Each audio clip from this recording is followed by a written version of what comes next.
കൂട്ടുകാരെ, നമുക്കിന്ന് ഉപ്പിലിട്ട നെല്ലിക്ക എങ്ങനെ ചെയ്യാൻ നോക്കാം. വീഡിയോയിലേക്ക് വായോ. അതിനുവേണ്ടി 1 കിലോ നെല്ലിക്ക വാങ്ങിക്കൊണ്ടുവന്നിട്ടുണ്ട്. നന്നായി കഴുകി ഒരു തുണിയിൽ ഇട്ട് വയ്ക്കുക, വെള്ളമൊക്കെ പോവാൻ വേണ്ടി. ഇനി വേറൊരു തുണി എടുത്ത് ഓരോ നെല്ലിക്കയായിട്ടും നന്നായി തുടച്ച് മാറ്റി വെക്കാം. ഇത് എന്തിനാ ചെയ്യണമെന്ന് വെച്ചാ, നെല്ലിക്ക ഉപ്പിലിടുന്നത് നമ്മൾ വിനിഗർ ചേർക്കണില്ല. അപ്പൊ പെട്ടെന്ന് പൂപ്പല് പിടിക്കാണ്ടിരിക്കാനാണ് വെള്ളം നന്നായി തുടച്ച് മാറ്റി വെക്കുന്നത്. ഇനി ഇതിലോട്ട് കാന്താരിമുളകാണ് ഞാൻ ഉപയോഗിക്കുന്നത്. ഒരു 30-45ഓളം കാന്താരിമുളക് ഉണ്ട്. ഉപ്പുണ്ട്. ഒരു ബോട്ടിൽ ഗ്ലാസ് ജാർ എടുത്ത് വെച്ചിട്ടുണ്ട്. ഇനി നമ്മൾ വെള്ളം തിളപ്പിക്കാൻ വെച്ചിട്ടുണ്ട്. ഈ സമയം നമ്മൾ നെല്ലിക്ക ഇതുപോലെ വരിഞ്ഞു കൊടുക്കുക, കീറിക്കൊടുക്കുക. എന്തിനാന്ന് വെച്ചാൽ പെട്ടെന്ന് ഉപ്പ് പിടിക്കാനാണ്. അപ്പൊ നമ്മള് വെള്ളം തിളപ്പിക്കാൻ വെച്ചതില് നമ്മൾ ആവശ്യത്തിന് ഉപ്പ് ചേർത്ത് കൊടുക്കുക. ഞാൻ സാമ്പാറിൽ വരുന്ന കയ്യില് 2 കയ്യില് ഉപ്പ് ചേർത്ത് കൊടുത്തിട്ടുണ്ട്. നന്നായി തിളച്ചു വരുമ്പോ ഇത് ഓഫ് ചെയ്യുക.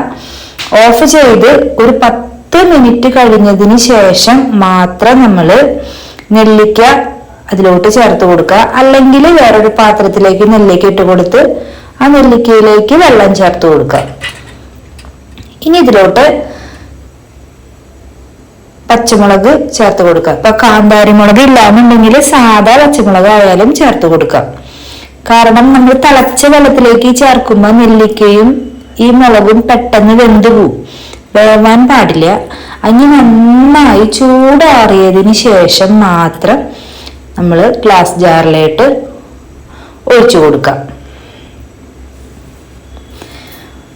അങ്ങനെ നമ്മുടെ അടിപൊളി നെല്ലിക്ക റെഡി ആയിട്ടുണ്ട്. ഇത് ഒരു ദിവസം തന്നെ ആയിട്ടുള്ളൂ.